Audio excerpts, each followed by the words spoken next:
चलिए आगे बढ़ते हैं और मार्केट महारथी सेगमेंट की शुरुआत करते हैं। हमारे साथ प्रतीक्षा दफ्तरी जुड़ रही हैं, को फंड मैनेजर इक्विटास, जो आपका पोर्टफोलियो मैनेजमेंट सर्विस है। और आज हमसे बात करने के लिए मैं सबसे पहले जानना चाहूँगा प्रतीक्षा कि रियल एस्टेट स्पेस को आप अपने फंड में कैसे खेल रहे हैं?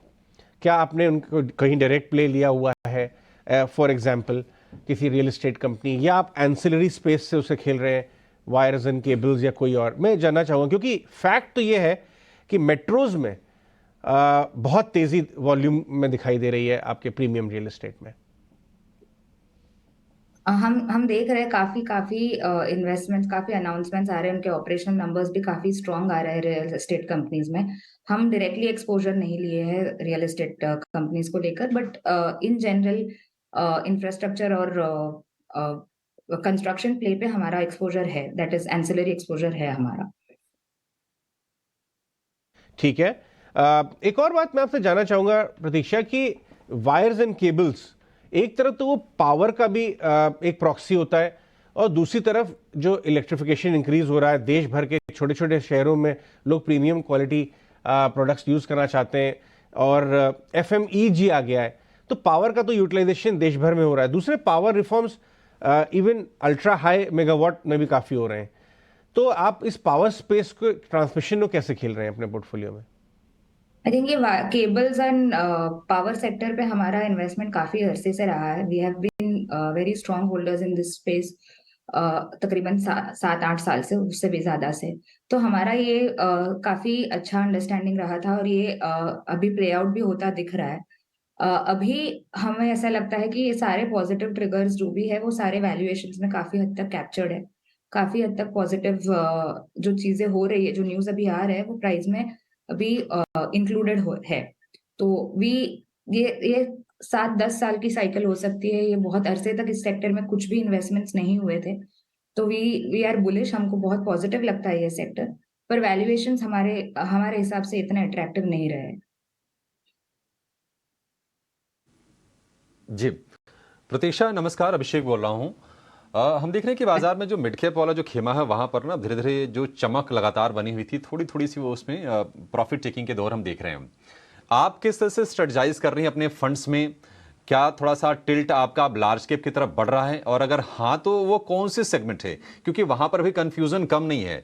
कहने को तो नाम बहुत बड़े बड़े हैं, लेकिन थोड़ा सा संभल के ही पोजीशन करना चाहिए। आप कहां पर बुलिश हैं? तो मिड कैप स्पेस में हमारा ये व्यू था कि अपॉर्चुनिटी थोड़े समय पहले थी, पर अभी वैल्यूएशंस काफी हाई है। आज BSE स्मॉल कैप इंडेक्स का रिटर्न, 1 ईयर रिटर्न ही तकरीबन 30% के आसपास है, 25-30% है। तो काफी वैल्यूएशंस में, मार्केट में काफी हिस्सों में वैल्यूएशंस अभी जस्टिफाई नहीं कर सकते।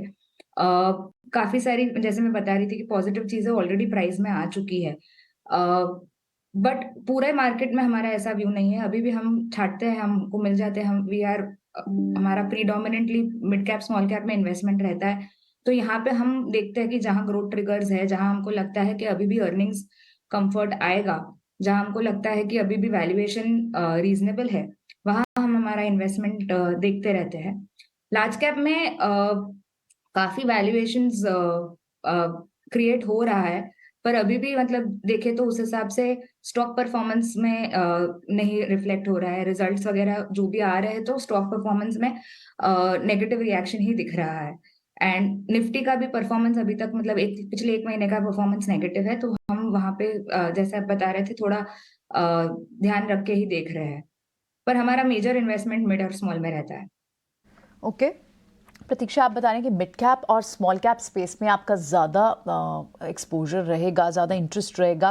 तो ऐसे मिड कैप और स्मॉल कैप की कौन सी पॉकेट्स हैं जो आपको वैल्यू जोन में भी दिख रही हैं? ये जो रीसेंट एक करेक्शन आई, हमने हालांकि रिकवरी रेट भी एक देखा, लेकिन कौन से, क्या पूरा जो ये एग्री केमिकल स्पेस है, क्या ये एक वैल्यू जोन में भी आपको दिखता है, या फिर आप कॉशियस हैं अभी 1-2 क्वार्टर के लिए? क्योंकि ग्लोबल कंपनीज, FMC जैसी कंपनीज, उन्होंने अपनी गाइडेंस कट की। इंडियन मार्केट्स में आप UPL के नंबर्स देखें, वहां पर भी उन्हें हेडविंड्स ग्लोबली दिख रही है। रैलिस इंडिया के आप तो तमाम सारे क्यूज तो अब भी दिख रहे हैं कि शायद पेन थोड़ी है, लेकिन at the same time valuation कैसे दिख रहे हैं स्पेस के? कैसे स्पेस को प्ले करना चाहिए अभी?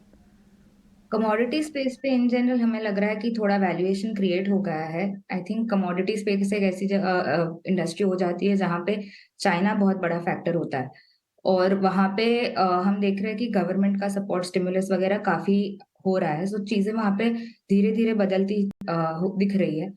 हम commodities in general, not agree commodities but commodities in general पे काफी बुलिश है, बट वो लॉन्ग साइकिल के हिसाब से बुलिश है।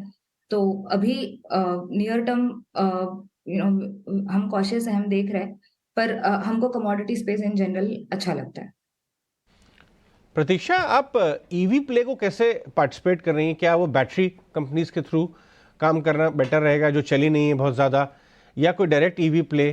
कहाँ पे आपको ज़्यादा वैल्यू दिखाई देती है? कुछ बैटरी कंपनीज क्लेम कर रही हैं कि वो पूरे गेम में अहेड ऑफ द कर्व है, लेकिन नंबर्स में और वैल्यूएशन में अभी कुछ भी नहीं दिख रहा है।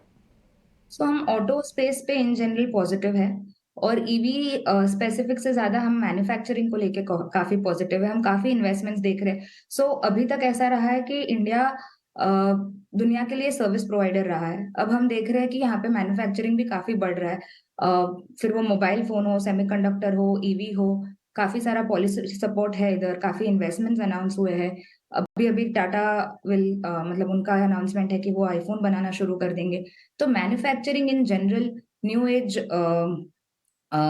जो प्रोडक्ट्स है, ईवी हो गया, सेमीकंडक्टर हो गया, ये सब में इन्वेस्टमेंट्स इंडिया में बढ़ रहे हैं। हम ये स्पेस को देख रहे हैं, हमको यहाँ पे काफी इंटरेस्ट लग रहा है। प्रतीक्षा, आपने कहा कि पावर स्टॉक्स के वैल्यूएशन थोड़े महंगे हो गए हैं, चूंकि इसमें बहुत सारी सरकारी कंपनीज भी हैं, और ओवरऑल अगर हम पीएसयूज कंपनीज की बात करें तो वहां पर आपको वैल्यूएशन किस तरह के नजर आते हैं? क्या वहां पर थोड़ी सी दिक्कतें बढ़ गई हैं वैल्यूएशन के लिहाज से? और दूसरी चीज, कंस्ट्रक्शन और इंफ्रा वाले जो खेमा है, जो कंपनीज हैं, क्या वहां पर आपको मौके दिख रहे हैं, या फिर वहां पर भी थोड़े थोड़े वैल्यूएशन वाले कंसर्न्स हैं अब? मिक्स बैग है, कुछ कुछ जगहों पे वैल्यूएशंस काफी हाई हो गए हैं, पर वहां पे इन जनरल हमको लगता है ये 7-10 साल का अगर साइकिल है तो काफी स्ट्रॉन्ग ग्रोथ आ सकता है। इंफ्रास्ट्रक्चर, कंस्ट्रक्शन, ये सब अभी एक जरूरत का विषय हो गया है। ऐसा नहीं है कि हम जरूरत है हमें ये सारे पोर्ट्स, रेलवेज वगैरह की, और पॉलिसी सपोर्ट भी काफी हाई है, अर्निंग्स विजिबिलिटी भी काफी हाई है।